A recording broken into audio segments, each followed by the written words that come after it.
నమస్తే, welcome to 69 TV news. నేను మానస. ముందుగా బులెటిన్ లో హెడ్లైన్స్ చూద్దాం.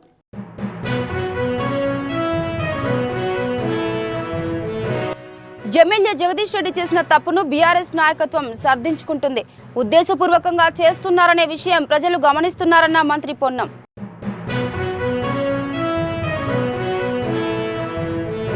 మాజీ మంత్రి జగదీష్ రెడ్డిని సస్పెండ్ చేయడాన్ని నిరసిస్తూ మేడ్చల్లో ఆందోళన. ప్రభుత్వ వైఫల్యాలను ప్రశ్నించినందుకే రేవంత్ రెడ్డి కక్ష కట్టారన్న బీఆర్ఎస్ నేతలు.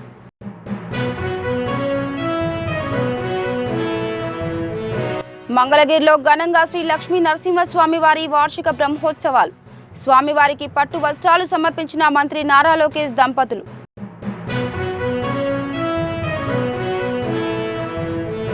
యూపీలో వెలుగు చూసిన ఘోర విషాద ఘటన. హరీష్ అనే యువకుణ్ణి కాల్చి చంపిన 4 దుండగులు.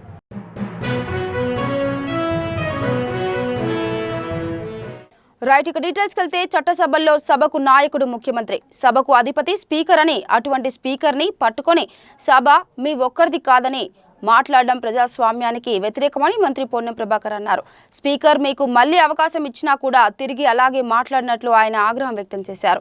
ఇవన్నీ గమనిస్తున్న బీఆర్ఎస్ నాయకత్వం కూడా జగదీష్ రెడ్డి చేసింది తప్పు, స్పీకర్ని సభలో ఇలా మాట్లాడడం మంచిది కాదని చెప్పడం లేదన్నారు మంత్రి పొన్నం. సభలో ఏ విధంగా ఉండాలి, సభ వేదికపై ఏ విధంగా ప్రవర్తించాలో తెలిసి కూడా ఇలా చేస్తున్నారంటే ఉద్దేశపూర్వకంగా చేస్తున్నారనే విషయం ప్రజలు గమనిస్తున్నారని మంత్రి పొన్నం ప్రభాకర్ తెలిపారు. చట్టసభల్లో ప్రజాస్వామ్యానికి పద్ధతి ప్రకారంగా సభకు నాయకుడు ముఖ్యమంత్రి, సభకు అధిపతి స్పీకర్ గారు.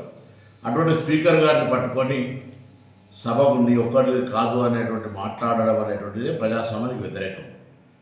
గౌరవ స్పీకర్ గారు మళ్ళీ అవకాశం ఇచ్చింది పొరపాటు కూడా అవును నీది కాదు అని మాట్లాడుతూ మళ్ళీ కనీసం నన్ను సంప్రదించలే, నన్ను కనీసం నాకు అవకాశం కూడా చెప్పుకోవడానికి అనే మాట మాట్లాడుతూ ఇవన్నీ గమనిస్తున్న పార్టీ నాయకత్వం టీఆర్ఎస్ పార్టీ కూడా ఇది జగదీష్ రెడ్డి గారు చేసింది తప్పు, స్పీకర్ గారిని సభను ఈ విధంగా మాట్లాడడం మంచిది కాదని చెప్తారని అనుకుంటే అది దానికి నిరసనగా నిన్న ధర్నా చేయడం, ఇవాళ నియోజకవర్గాల్లో ప్రజాస్వామ్యానికి వ్యతిరేకంగా ప్రవర్తించిన వాళ్ళే మళ్ళీ నిరసన చెప్తున్నారంటే ఇది పూర్తిగా హాస్యాస్పదం.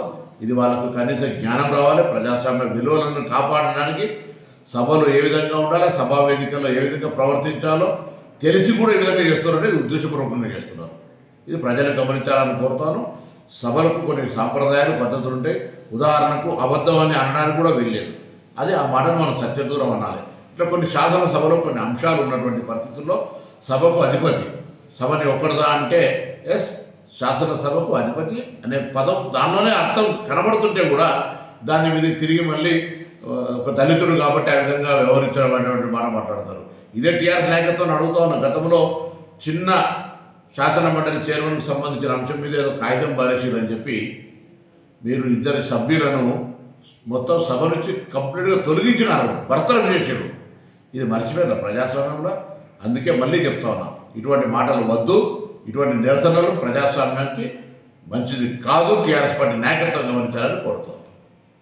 ఇక మాజీ మంత్రి జగదీష్ రెడ్డిని అసెంబ్లీ నుండి సస్పెండ్ చేయడాన్ని నిరసిస్తూ మేడ్చల్లో బీఆర్ఎస్ నేతలు ఆందోళన చేపట్టారు. అనంతరం సీఎం రేవంత్ రెడ్డి దిష్టిబొమ్మను దగ్ధం చేసి ప్రభుత్వానికి వ్యతిరేకంగా నినాదాలు చేశారు. ఈ సందర్భంగా మాజీ గ్రంథాలయ చైర్మన్ మేడ్చల్ మున్సిపల్ అధ్యక్షుడు భాస్కర్ యాదవ్ మాట్లాడుతూ ఎమ్మెల్యే జగదీష్ రెడ్డిని అసెంబ్లీ నుండి సస్పెండ్ చేయడాన్ని పూర్తిగా ఖండిస్తున్నామని తెలిపారు. ప్రభుత్వ వైఫల్యాలను ప్రశ్నించినందుకే ఆయన్ని అసెంబ్లీ నుండి సస్పెండ్ చేశారని విమర్శించారు. జై తెలంగాణ, జై తెలంగాణ, జై తెలంగాణ, జై తెలంగాణ.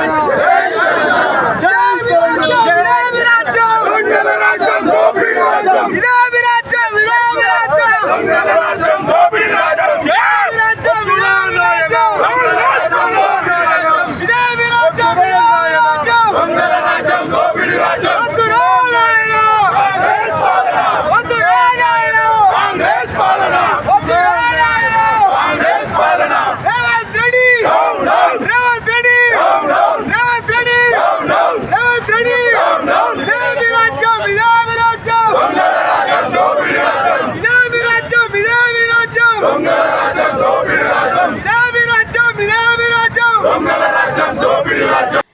యుగాల దేవుడు మంగళగిరి శ్రీ లక్ష్మీ నరసింహస్వామి వారి వార్షిక బ్రహ్మోత్సవాల్లో భాగంగా నిర్వహించిన స్వామివారి కళ్యాణ మహోత్సవంలో మంత్రి నారా లోకేష్ దంపతులు పాల్గొన్నారు. ఈ సందర్భంగా శ్రీ లక్ష్మీ నరసింహస్వామి వారికి ప్రభుత్వం తరఫున లోకేష్ దంపతులు పట్టు వస్త్రాలు సమర్పించారు. వేద మంత్రోచ్చారణలు, మంగళ వాయిద్యాల మధ్య వైభవంగా జరిగిన స్వామివారి కళ్యాణాన్ని కనులారా వీక్షించి స్వామివారి అనుగ్రహం పొందారు.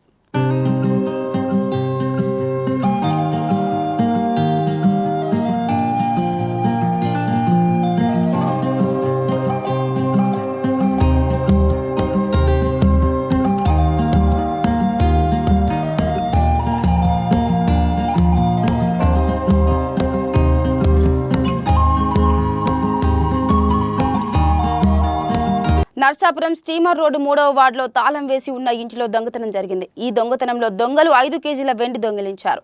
బాధితుడు ఎర్రాప్రగడ వెంకటరత్నం పోలీసులకు ఫిర్యాదు చేయడంతో పోలీసులు చాకచక్యంగా వ్యవహరించి సీసీ కెమెరాలో రికార్డైన దృశ్యాల ఆధారంగా దొంగను పట్టుకుని దొంగిలించిన సొత్తు స్వాధీనం చేసుకున్నారు. ఈ సందర్భంగా డీఎస్పీ శ్రీవేద మాట్లాడుతూ పట్టణంలోని అన్ని ప్రాంతాల్లో సీసీ కెమెరాలు ఏర్పాటు చేసుకోవాలని ప్రజలకు ఆమె విజ్ఞప్తి చేశారు. ఎవరైనా బంధువుల ఇంటికి వెళితే ఆ విషయాన్ని పోలీస్ స్టేషన్లో చెప్తే పోలీస్ పహారా ఏర్పాటు చేస్తామని డీఎస్పీ తెలిపారు. తేదీ 3 మార్చ్ 2025 రోజు మనకి రిపోర్ట్ వచ్చింది. 5 లక్షల సిల్వర్ మిస్ అయిందని చెప్పి కంప్లైనెంట్ ఎర్రాప్రగడ వెంకటరత్నం గారు కంప్లైంట్ ఇవ్వడం జరిగింది. వీరు స్టీమర్ రోడ్ వద్ద నివాసం ఉంటున్నారు. వీరు 31 జనవరి 2025న హైదరాబాద్కి ఇంటికి తాళం వేసి వెళ్ళారు.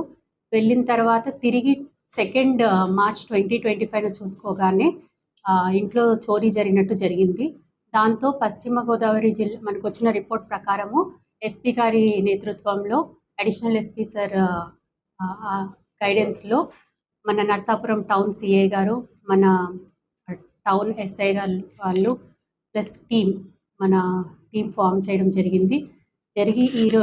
ఈరోజు ఉయ్యాల్ సిడగం కుమార్ అనే ముద్దాయిని పట్టుకోవడం జరిగింది. అతని వద్ద నుంచి 5.25 కేజీస్ సిల్వర్ అండ్ హైదరాబాద్లో వీరు చోరీ చేసిన ఒక బైక్ కూడా రికవర్ చేయడం జరిగింది.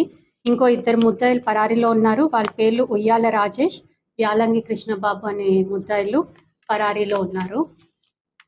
ఈరోజు వీరిని అరెస్ట్ చేసి రిమాండ్కి పంపించడం జరుగుతుంది. కోర్టు వారి ముందు హాజరుపరచడం జరుగుతుంది.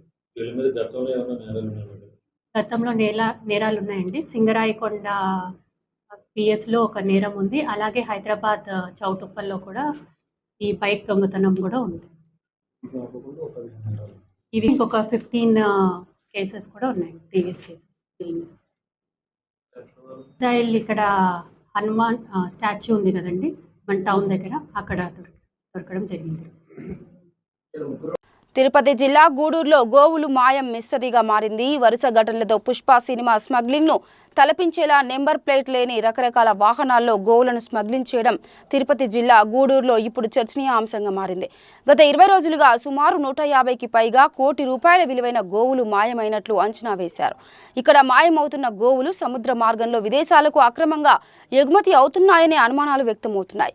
భారతీయ జీవన విధానంలో భాగమైన గోవులను అంతం చేసేందుకు 2-3 ముఠాలుగా ఏర్పడి గోవులకు మత్తు ఇచ్చి వాటిని ప్యాసింజర్ ట్రక్కులలో ఎక్కించి అర్ధరాత్రి వేళ అక్రమంగా తరలించుటకు వెళ్తున్నట్లు సీసీ కెమెరాలో రికార్డైన వీడియోలో కనిపిస్తుంది.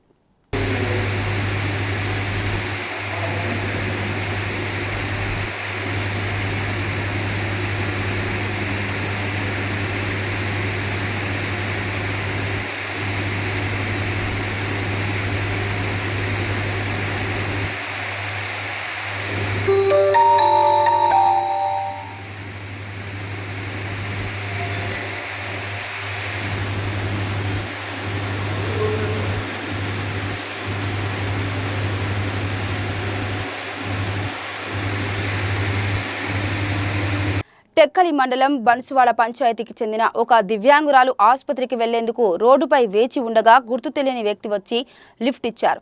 ఈ క్రమంలో తాను టెక్కలిలో డ్రాప్ చేస్తానని చెప్పి గూడెం వైపు రహస్య ప్రాంతానికి తీసుకెళ్లేందుకు ప్రయత్నించగా దివ్యాంగురాలు బైక్ పై నుంచి దూకేయడంతో తీవ్రంగా గాయపడింది. క్షతగాత్రురాలు టెక్కలి జిల్లా ఆసుపత్రిలో చికిత్స పొందుతుంది. బాధితురాలి ఫిర్యాదుతో కేసు నమోదు చేసుకున్న పోలీసులు దర్యాప్తు చేస్తున్నారు. తర్వాత ఆ అబ్బాయి కనిపించాడు. ఆ బండి ఎక్కిస్తే ఆపు ఇదోటి ఇక్కడే హాస్పిటల్ ఉంది, ఇక్కడే ఆపండి అంటే, లేదమ్మా వేరే సైడ్ నుంచి నీకు తీసుకెళ్తాను, ఎందుకు ఆపుతాను అన్నాడు. ఈడే పట్టుకెళ్ళిపోండి, ఆపు నేను ఇక్కడ హాస్పిటల్ ఉంది వెళ్తాను అంటే, లేదమ్మా నీకు ఎలా తీసుకెళ్తాను, నీకు డబ్బులు ఇస్తాను అన్నాడు. నాకు డబ్బులు వద్దు, నేను వికలాంగులతో వెళ్తాను, ఆ సార్లు వెళ్ళిపోతారు, ఆపు అంటే ఆపలేదు. నేనేమి దూకేశాను సార్. అతని పేరు ఏం పేరు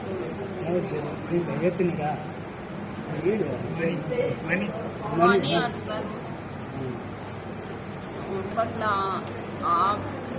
జాయిన్ చేసిన తర్వాత నాకు ఏం వచ్చింది సార్, నాకు అక్కడికి ఏం లేదు, ఎలాగొచ్చాను ఏంటి తెలియదు సార్.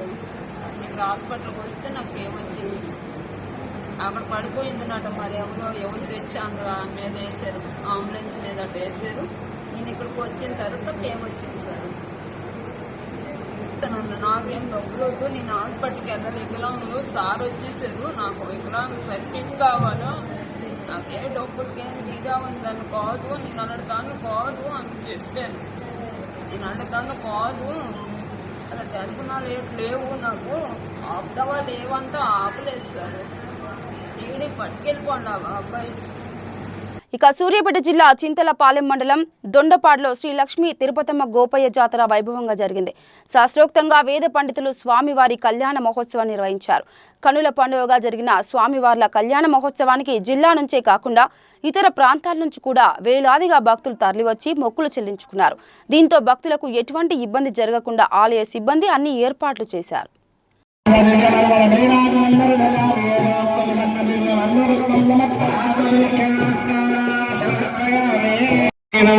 ప్రత్యక్ష దీపం దర్శయామి, మార్గం సమర్పయామి, ఆగమనీయం సమర్పయామి, ఆసవితర్వరేణ్యం భర్గో దేవస్య ధీమహి విశ్వక్షేణాయ కాలం గజలగో శాంతరమా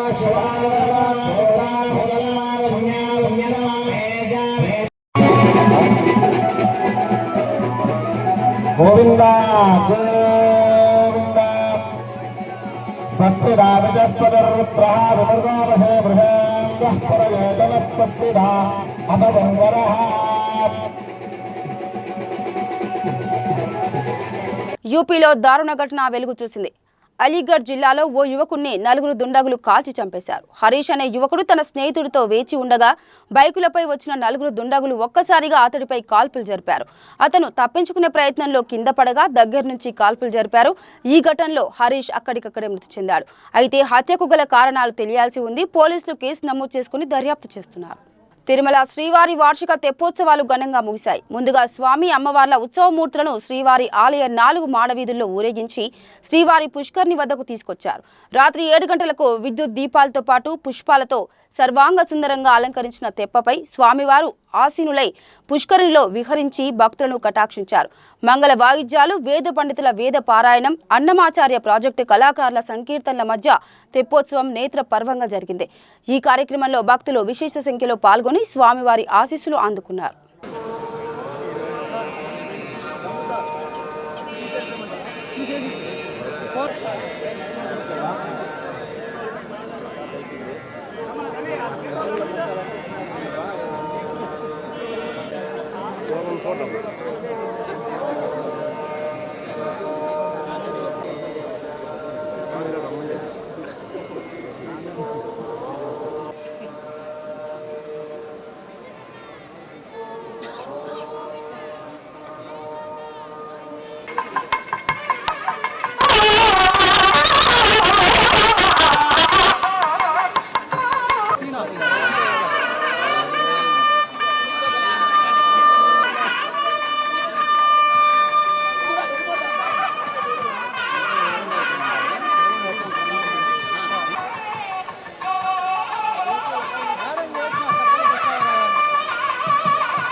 ఎదురుగా లైట్లు ఉండకూడదు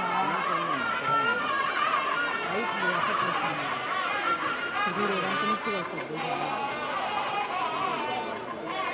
కంట్రోల్ రాకున్నది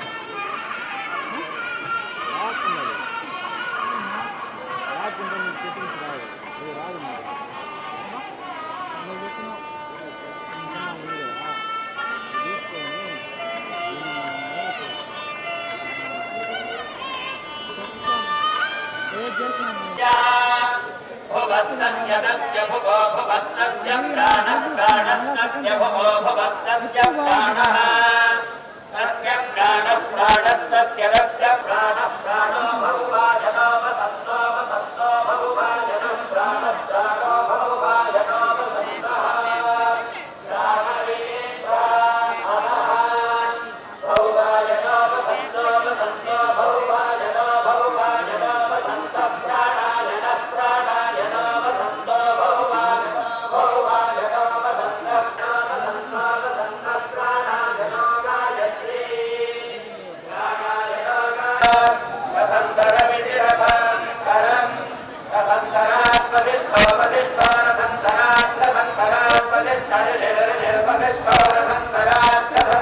ఇక బులెటిన్ ముగించే ముందు హెడ్లైన్స్ మరోసారి.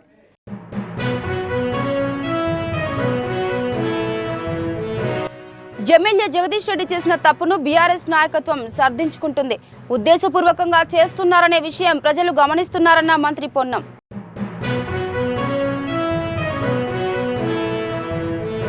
మాజీ మంత్రి జగదీష్ రెడ్డిని సస్పెండ్ చేయడాన్ని నిరసిస్తూ మేడ్చల్లో ఆందోళన. ప్రభుత్వ వైఫల్యాలను ప్రశ్నించినందుకే రేవంత్ రెడ్డి కక్ష కట్టారన్న బీఆర్ఎస్ నేతలు.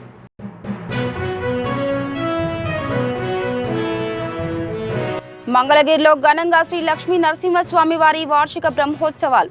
స్వామివారికి పట్టు వస్త్రాలు సమర్పించిన మంత్రి నారా లోకేష్ దంపతులు.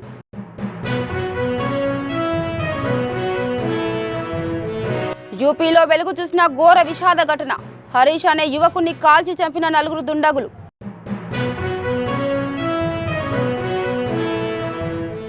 ఇవి బులెటిన్ అప్డేట్స్. మరో బులెటిన్తో మళ్ళీ కలుద్దాం. అంతవరకు చూస్తూనే ఉండండి 69 టీవీ న్యూస్. నమస్తే.